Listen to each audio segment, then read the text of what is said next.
Olá, esse é o segundo vídeo da nossa série Apocalipse em Minutos. No vídeo passado nós falamos sobre o significado do nome Apocalipse, que é revelação, e hoje nós vamos falar sobre o que o Apocalipse revela, de quem é a revelação e o que ele revela. Então a gente sempre tem em mente, sempre tem aquele pensamento que o Apocalipse, a função dele é apresentar as coisas que vão acontecer no futuro, as catástrofes, as tormentas, as guerras, os conflitos, as perseguições. E como eu disse no anterior, ele realmente fala sobre essas coisas. Mas o objetivo não é esse. O objetivo não é simplesmente falar sobre isso. O primeiro verso, inclusive, ele vai declarar isso. O Apocalipse ele vai revelar as coisas que em breve devem acontecer. Mas ele não é só isso. O objetivo principal dele já se faz percebido no início do primeiro verso. Então vamos ler o verso inteiro, Vamos analisar aqui. O primeiro verso de Apocalipse diz assim: revelação de Jesus Cristo, que Deus lhe deu para mostrar aos seus servos as coisas que em breve devem acontecer, e que ele, enviando por intermédio de seu anjo, notificou ao seu servo João. Então existe um trabalho aqui em conjunto. Tem Cristo aparece, Deus aparece, Gabriel aparece e João no final. No final da linha aí, da ordem aí, aparece João, que foi aquele que escreveu. Esse João aqui, é o João, o discípulo amado, aquele que estava do lado de Jesus ali na ceia, estava próximo dele, aquele que ficou com ele até o fim, que ficou ali aos pés da cruz. Todos os discípulos foram embora, mas João ficou ali até o final. João, aquele mesmo que quando ficou sabendo que Jesus havia ressuscitado, saiu correndo junto com Pedro, e ele, como era mais jovem, chegou primeiro no túmulo, chegou primeiro que Pedro. Esse João, aquele mesmo João que Jesus falou assim na cruz: olha, filho, eis aí a tua mãe, mulher, mãe, eis aí o teu filho. Ele ficou incumbido de cuidar da mãe de Jesus após a partida dele. Então esse mesmo João é o João do Apocalipse.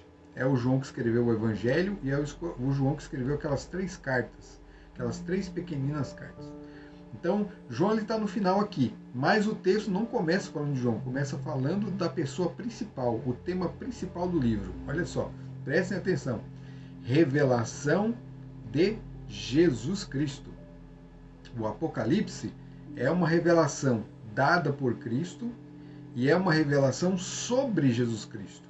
O livro do Apocalipse fala de Cristo do início ao fim, o seu trabalho, do seu ministério sacerdotal, do seu ministério salvífico, do plano da redenção formulado entre ele, o Pai, o Filho e o Espírito Santo, do resgate proporcionado por ele, da vitória dele contra o mal. O livro do Apocalipse, ele fala constantemente de Cristo, é uma revelação de Cristo. E eu quero citar aqui para vocês, fiz uma relação aqui, uma lista das vezes em que Cristo aparece. O Apocalipse vai falar de Jesus em vários momentos, de várias formas. Então eu separei algumas aqui, e essas aqui já são até suficientes para você entender, para você compreender que o Apocalipse, o tema principal do Apocalipse é Jesus. Então se você tem aquele pensamento de que o Apocalipse é um livro encoberto, um livro, a gente já comentou isso no primeiro vídeo, mas vale a pena reforçar aqui, se o seu pensamento é que o livro é um livro de mistérios, um livro de impossível interpretação, o próprio texto já nega isso, porque ele é uma revelação, ele nos apresenta Jesus, a pessoa de Jesus. E conhecer Jesus é tudo. Conhecer Jesus é o principal. Olha só esse texto aqui, um texto que eu separei aqui também para vocês. É um texto que se encontra lá em João, capítulo 17, verso 3. O mesmo João que escreveu o Apocalipse. O mesmo João que escreveu o Apocalipse escreveu isso aqui. Ele declara o seguinte: a vida eterna é esta, que conheçam a ti, o único Deus verdadeiro, e a Jesus Cristo, a quem enviaste. Então o Apocalipse, ele nos ajuda nesse sentido, a conhecer o único Deus verdadeiro e a Jesus Cristo, a quem Deus enviou para nos salvar. ele nos fala sobre o Pai, sobre o Filho e fala sobre o Espírito Santo. Na verdade, o Apocalipse ele fala sobre a divindade como um todo, mas o foco ali é Cristo. Cristo é quem revela o Pai e o Espírito Santo revela Cristo. O Espírito Santo nos aponta, né? Ele nos direciona para Cristo. O trabalho do Espírito Santo é nos levar até Jesus.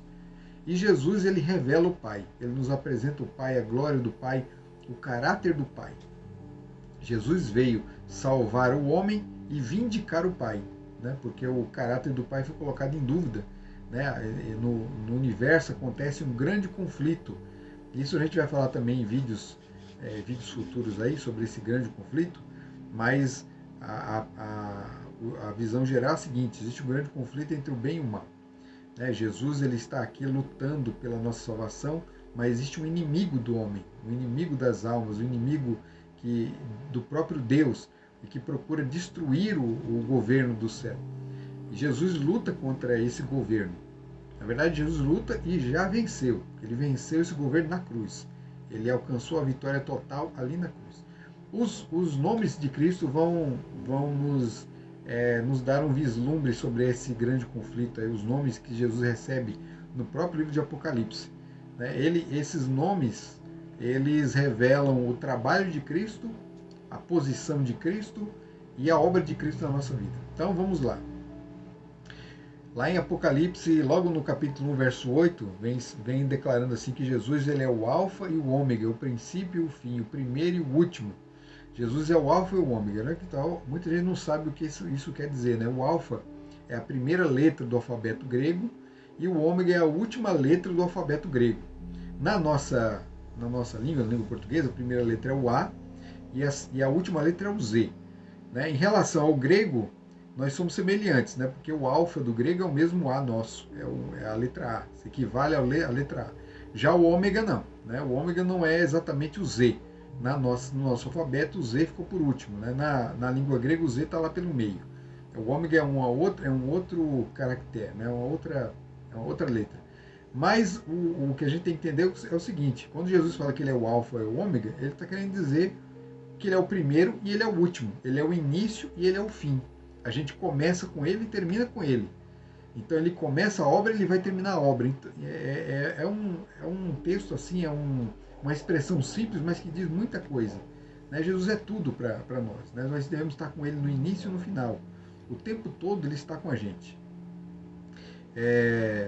Em outras passagens do Apocalipse, esse texto essa mesma afirmação vai aparecer também. Né? O mesmo capítulo declara que ele é o Filho do Homem. Essa expressão Filho do Homem, ela aparece pela primeira vez lá no livro de Daniel. É bom lembrar aqui que o Apocalipse, para você entendê-lo bem, você tem que ler também o livro de Daniel. Né? Um complementa o outro aí. Na verdade, o livro de Daniel se encaixa dentro do livro de Apocalipse. Então é muito importante fazer ali os paralelos, né? As comparações entre um e outro. Filho do Homem, porque Jesus é o Filho de Deus e é também o Filho do Homem. Ele tem a natureza divina e ele também tem a natureza humana. Só que a natureza humana de Jesus não tem pecado. Jesus nunca pecou. Ele é o segundo Adão. Ele se colocou ali, ele assumiu a forma humana no mundo como segundo Adão para nos dar a prova de que era possível obedecer a Deus, né, estando em comunhão com o Pai. Ele cumpriu todo esse trabalho e ele também, como humano, ele deu a sua vida pela humanidade. Ele é ali como filho do homem e como filho de Deus. Então o divino e o humano estavam ali na cruz sofrendo pela humanidade pecadora. Então é um plano assim de difícil compreensão. A nossa mente não alcança isso aí. Existem mistérios a respeito da salvação e a gente vai lá no céu, na eternidade, a gente vai continuar aprendendo do Pai sobre isso aí. A ciência da salvação, ela é eterna, ela é profunda demais. A gente só tem aqui um resquíciozinho dela, mas esse resquício, esse pouquinho que a gente tem, é o suficiente para transformar a nossa vida. Então não despreze isso aí e não procure também saber e ficar especulando sobre coisas que estão além da nossa compreensão. Entenda que nós somos seres humanos limitados e devemos aprender conforme o Espírito Santo vai nos revelando a verdade. Então vamos lá, vamos continuar. Ele é chamado também de o santo, o verdadeiro. Isso revela o seu caráter, né, a sua personalidade. Jesus não, a mentira não anda ali de braços dados com Jesus. Ele é a testemunha fiel e verdadeira, mais uma confirmação. Ele dá testemunho de Deus. Ele testemunha em favor da verdade. Ele é o princípio da criação de Deus. Né? Isso aqui casa muito bem lá com o primeiro verso de João. No princípio ele era o verbo estava com Deus e o verbo era Deus. Então Jesus ele está sempre relacionado com a criação, porque a criação só foi possível pelo trabalho dele, pela palavra dele. Ele é o verbo, ele é o próprio verbo encarnado, é a palavra de Deus encarnada. E aqui o João ele ressalta isso no Apocalipse, ele é o princípio da criação de Deus. Ele é o Amém, né? Ele é o Amém. O Amém é uma expressão grega, a gente costuma sempre traduzir ela por assim seja, mas é uma palavra hebraica que está relacionada com a fé, né? A fé. Ele significa o apegar-se a algo, ao agarrar com perseverança, com força, que é o próprio o trabalho e atitude de fé. Né? Pela fé nós abraçamos a Deus, nós confiamos em suas promessas. Por isso nós declaramos o amém no final de uma oração, porque no final da oração, em todos aqueles pedidos, daquelas declarações, nós confirmamos, nós selamos a oração com o amém, porque estamos dizendo o seguinte, nós agarramos, nós acreditamos em tudo isso que pedimos a Ti, acreditamos que o Senhor vai nos ouvir e já está atuando na nossa vida. O amém é isso. Então Jesus ele é o amém. Jesus é o leão da tribo de Judá. Né? Ele é o descendente da tribo, né? A tribo de Judá era a tribo dos reis. Dessa mesma tribo veio Davi. Né? A gente vai falar daqui a pouco sobre Davi também. Então Jesus é o leão, né? Porque Judá foi comparado com um leão, um leãozinho e com a leoa também. Né? O leão é aquele que governa, que reina ali entre os animais. Ele é poderoso, ele é forte. Então Jesus ele tem essas características.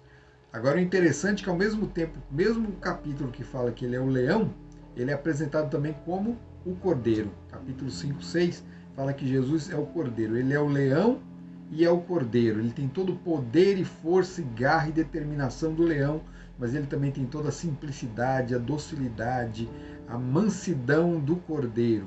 E o cordeiro é aquele que se sacrifica, né? É aquele que morre. Ele é o cordeiro que foi morto na cruz, né? Por causa dos nossos pecados. Ele morreu no nosso lugar. Então Jesus ressalta essa característica no Apocalipse, chamando Jesus de cordeiro. Ele é também o anjo forte. Aí você pergunta, mas como assim? Jesus é anjo? Jesus ele é anjo no sentido de mensageiro. Não se esqueça que a palavra anjo, né, no hebraico, ela significa mensageiro. Né? Tanto no grego como no hebraico, o significado é o mesmo. Ele é o mensageiro, aquele que é o enviado. Então Jesus, ele é o mensageiro, ele traz as boas novas. E ele não é qualquer mensageiro, ele é um mensageiro forte, né, poderoso. Então o capítulo 10 lá de Apocalipse apresenta assim. No Apocalipse 12, ele é o filho homem, né, diferente de filho do homem. Ele é o filho homem porque ele nasce da mulher. Ao mesmo tempo que faz ali o texto está fazendo uma ligação entre o seu nascimento de Maria, né, a mulher, né, a Bíblia desde o início já fala que ele é o descendente da mulher. As mulheres de Israel esperavam, né, serem agraciadas com essa bênção maravilhosa de ser a mãe do Messias, a mãe do ungido, aquele que traria libertação ao povo de Israel. Maria foi agraciada com essa bênção, né? Ela é bendita por isso aí. Ela é bendita entre as mulheres por causa dessa bênção maravilhosa que ela recebeu, de ser a mãe do Salvador. O Apocalipse 10 faz essa comparação, ao mesmo tempo a mulher que aparece ali é um símbolo da igreja cristã. Jesus nasceu para o seu povo, viveu pelo seu povo, morreu por ele, ressuscitou por ele e o conduz nessa caminhada até o dia que ele volte e leve essa igreja, esse povo por quem ele morreu, para o céu. Nós temos também Miguel no capítulo 12. Né? Esse é um ponto controverso. Nem todos vão concordar com isso que eu vou dizer agora. Mas a Bíblia, né, todas as passagens em que aparece Miguel, embora muitos entendam ele como um anjo, um ser criado no céu, nós entendemos que Miguel ele é um nome funcional de Cristo. Então toda vez que aparece Miguel nos livros, ele está ali lutando contra o inimigo, lutando em prol do seu povo, ele se levanta em prol do seu povo. Então ele é o vencedor, ele é o guerreiro. Jesus aparecendo como o anjo guerreiro, o anjo, o arcanjo que defende o seu povo. E ele também é mencionado vindo nas nuvens dos céus, né? E a voz do arcanjo, os mortos ressuscitarão. E a gente sabe que os mortos ressuscitam pela voz de Cristo.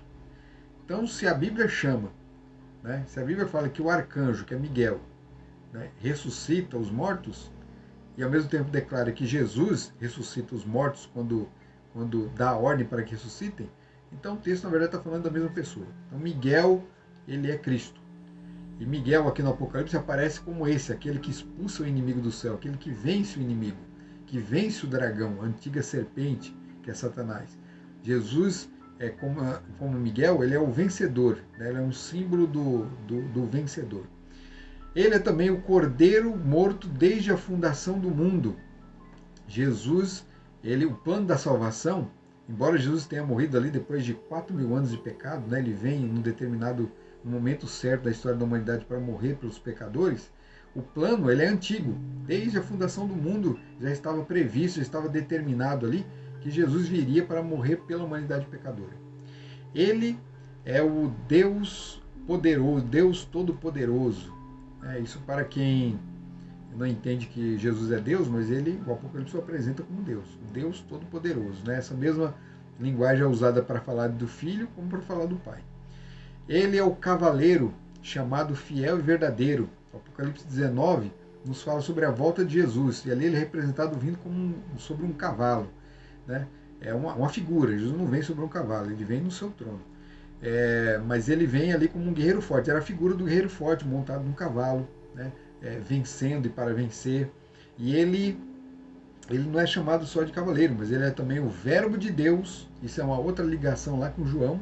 Lembra que João lá, João 1, verso 1, ele fala que Jesus é o verbo? Aqui ele repete, né?